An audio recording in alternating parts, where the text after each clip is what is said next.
പ്രഘോഷണ ടീമിലെ സഹോദരങ്ങളെ, നമ്മുടെ മാതാപിതാക്കളെ, മക്കളെ, എൻ്റെ സ്വരത്തിനൊരു പ്രശ്നം പറ്റിയോട് ഞാൻ സംസാരിക്കുന്നില്ല. നിങ്ങളെ കണ്ട് ആശീർവാദം നൽകുന്നതിന് വേണ്ടി മാത്രം വന്നതാണ്. നിങ്ങൾ ധാരാളം പേര് പള്ളി നിറഞ്ഞ് വെച്ച് ആളുകൾ ഈ സന്ധ്യയിൽ ഇവിടെ വന്ന് വചനം കേൾക്കുന്നുവെന്ന് കാണുന്നതിൽ എനിക്ക് അതിയായ സന്തോഷമുണ്ട്. അതുതന്നെയാണ് ഇതിൻ്റെ ഏറ്റവും വലിയ വിജയം. നിങ്ങളെ ഞാൻ പ്രത്യേകമായിട്ട് ഓർക്കുന്നു, അനുമോദിക്കുന്നു. നിങ്ങൾക്ക് നല്ല നേതൃത്വം നൽകിയ അച്ഛനെ ഞാൻ പ്രിയാദീസിനെ പ്രത്യേകമായിട്ട് ഓർക്കുന്നു. ദൈവത്തിൻ്റെ പരിപാലന ശ്രദ്ധയാണ് നിങ്ങളെ ഈ രാത്രിയിൽ ഈ പള്ളി നിറയെ ഇവിടെ കൊണ്ടുവന്ന് എനിക്കറിയാം.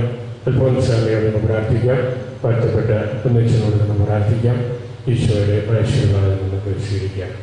നിങ്ങൾക്ക് ആവശ്യം പിതാവായ ദൈവത്തിൻ്റെ സ്നേഹവും പരിശുദ്ധാത്മാവിന്റെ സഹവാസവും നാം എല്ലാവരോടും കൂടി ഉണ്ടായിരിക്കട്ടെ, ഇപ്പോഴും എല്ലാ സമയവും എന്നേക്കും.